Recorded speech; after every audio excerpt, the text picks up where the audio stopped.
Question number 8 में जैसा कि तुम्हें पता है कि इसके हर सवाल में एक तो सेट दिया जाता है, क्योंकि जो एलिमेंट है वो सेट में से लिया जाता है, और जो रिलेशन है वो आर से लिया जाता है कि रिलेशन क्या दिया है। तो सेट क्या दिया है, सेट दिया है सेट ऑफ, मतलब सेट दिया है the collection of all lines in a plane, एक सेम प्लेन में लाई करने वाली लाइन, ठीक है। और रिलेशन दे दिया है L1 L2 में क्या रिलेशन है, परपेंडिकुलर का, ठीक है। अब तुम्हें बताना है इसको नंबर 1 रिफ्लेक्सिव,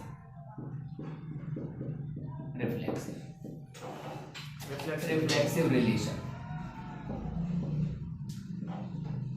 स्वतुल्य संबंध।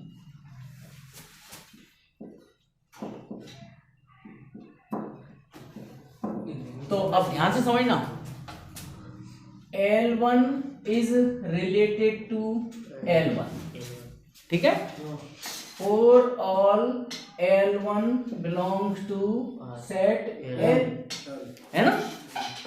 तो इसका मीनिंग क्या हुआ, L1 परपेंडिकुलर होगी क्या L1 के, कोई लाइन, ध्यान से समझना, कोई लाइन खुद के भी लंब परपेंडिकुलर होती है, कोई रेखा खुद के लंबवत नहीं होती है, समानांतर चल जाएगी, पैरेलल चल जाएगी, लेकिन परपेंडिकुलर नहीं चलेगी। कोई भी लाइन खुद के परपेंडिकुलर नहीं होती, मतलब कोई भी रेखा खुद के लंबवत नहीं होती, ठीक है।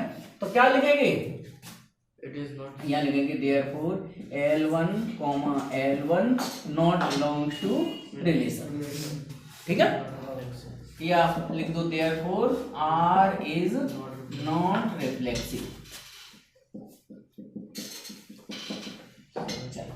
फिर नंबर 2 आता है रिफ्लेक्सिव रिलेशन के बाद, हाँ, सिमेट्रिक रिलेशन।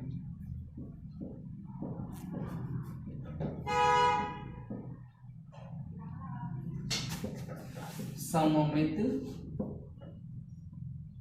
संबंध।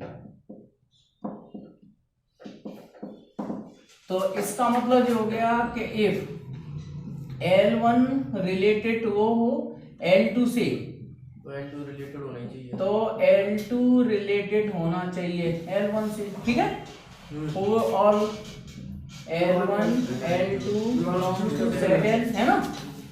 इसका मतलब ये हो गया कि L1 परपेंडिकुलर हो L2 के, तो L2 परपेंडिकुलर होगी क्या L1 के, बताओ। L1 लंबवत है L2 के, है ना, जैसे जी देखो, जी L1 लाइन ले ली, जी L2, तो L1 L2 के परपेंडिकुलर है, तो L2 L1 के परपेंडिकुलर है, ठीक है। बात तो एक ही है, ऐसे का, ठीक है। तो कहने का मतलब ये हो गया therefore R is symmetric relation, ठीक है। चलो अब आ जाता है transitive relation, transitive relation, transitive relation संक्रामक।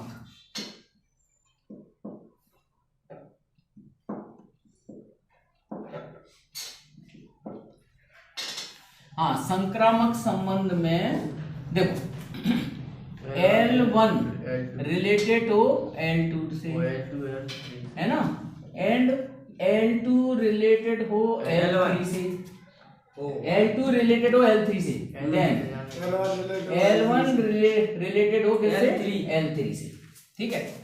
For all L1 L2 L3 सब मेंबर्स होना चाहिए सेट L के, L3 तो है, ठीक है।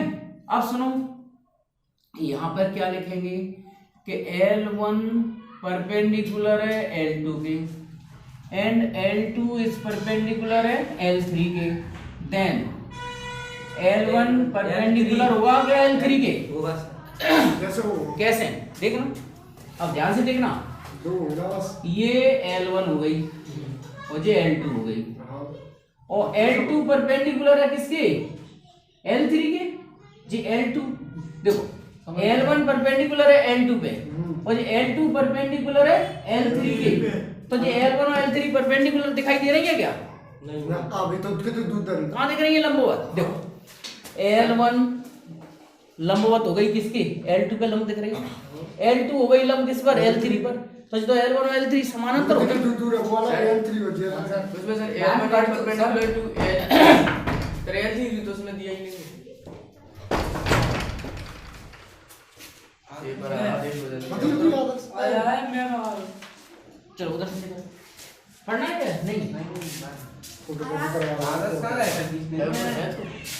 हाँ अब सुनो तो क्या लिखेंगे? therefore R is not transitive। Cut तो करेंगे ना सर, लेकिन 90 पर नहीं करेंगे। कट करेंगे लेकिन वो अपन को तो परपेंडिकुलर बताना। हाँ L1 is perpendicular to L2 photo copy करवा लेंगे हाँ बस दो ही थी है दो ही लाइन तो ऐसे नहीं लिख सकती कि L3 फोटो कॉपी करवा लेंगे तो लगेगी अबे वहां तो एक रिलेशन दे दिया मामा। तो क्या लिखा है पहला सेट? कितनी भी लाइन हो सकती हैं, एक दो ही लाइन थोड़ी होंगी। लास्ट में क्या लिख दोगे? क्यों? और में आगे करेंगे जैसे पहले है जैसे मैं चलो वापस संभाल Not neither reflexive nor transitive। सवाल में मान लो ठीक है तो अच्छी बात है ठीक है चल। क्वेश्चन नंबर 9 में तुम्हें जो सेट ए दिया है वो क्या दिया है? एक परिवार में बच्चे है ना, माने x is child in the family, और जो रिलेशन है इन चाइल्ड माने बच्चों का क्या ले लिया है? ब्रदर का, भाई का रिलेशन। ठीक है, अब तुम्हें बताना है नंबर 1 रिफ्लेक्सिव सॉल्व। ठीक है, रिफ्लेक्सिव रिलेशन। तो रिफ्लेक्सिव रिलेशन के लिए क्या लिखेंगे? If a related to a for all a belongs to set a. इसका मतलब क्या हो गया? ए कॉमा ए रिलेशन में होना चाहिए। अब ए कॉमा ए का मतलब तो ये हो गया कि ए ब्रदर होना चाहिए ए का। ए इज ब्रदर ऑफ ए। तो बताओ राम का भाई है क्या? नहीं है ना? है? जैसे तुमसे कहेगा नितिन का भाई है क्या? नहीं है, तो इट इज नॉट रिफ्लेक्सिव। तो लिख दो बस, therefore R is not reflexive. ठीक है, आर स्वतुल्य। देखो सिमेट्रिक रिलेशन, सिमेट्रिक रिलेशन। तो सिमेट्रिक रिलेशन में कि ए रिलेटेड टू बी है ना, then b related to a for all a b belongs to set a. माने ए और बी दोनों बच्चे होना चाहिए, भाई नहीं सोचना है, बच्चे चाइल्ड है ना, क्योंकि तो यहाँ लिखा है चाइल्ड। तो यहाँ पे एक सेंस में तो अगर ब्रदर हो मतलब ए बी का भाई है, मतलब है ना, हाँ दोनों लड़के हों, तो दोनों लड़के हों तो ये रिलेशन में चल जाएगा। बी ए का भाई होगा, है ना, बी ए का भाई होगा।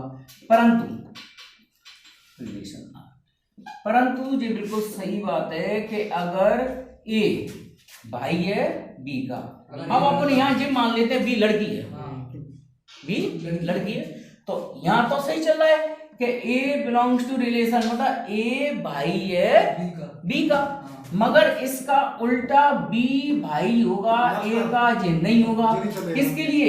If b is girl. ठीक है, तो कुल मिला के आर इज नॉट सिमेट्रिक। ठीक है, बिल्कुल सही। तीसरा ट्रांजिटिव। ट्रांजिटिव रिलेशन में संक्रामक में if a b belongs to relation, अब ए बी का भाई है तो और बी सी का भाई लेना पड़ेगा, मतलब यहाँ देखो ए बी का भाई है तो यहाँ बी सी का भाई जब ही होगा जब बी बॉयज हो, हाँ सर। है ना, क्योंकि ये भाई का रिलेशन सी के साथ में भी तो चलेगा। क्योंकि देखो अब यहाँ लड़की नहीं ले सकती, क्योंकि अगर यहाँ लड़की ले लेंगे तो बी लड़की नहीं ले, बी भाई नहीं कहला सकती सी का, तो यहाँ तीनों के बीच में बॉयज का ही रिलेशन चलेगा। लेकिन यहाँ पे भी सी लड़की हो सकती है। हाँ सी लड़की हो सकती है, लेकिन उससे गलत क्या होना, सही ही होगा हाँ, लास्ट में। लेकिन तभी ये भाई होगा सी का। वही तो सर, भाई जैसे सी वाली तो लड़का भी हो सकता है, लड़की लड़की भी हो सकता है, उससे तो क्या अभी हम हर हालत में क्या लिख देंगे कि ए सी बिलोंग्स टू रिलेशन, क्योंकि ए भाई होगा सी का, चाहे सी बॉय हो चाहे वो गर्ल। हो गए? हाँ, यही तो सर। तो फाइनली अपन क्या लिख देंगे,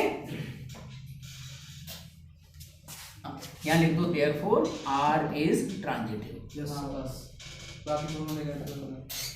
तो क्या निकला निष्कर्ष यहाँ से, हेंस आर इज,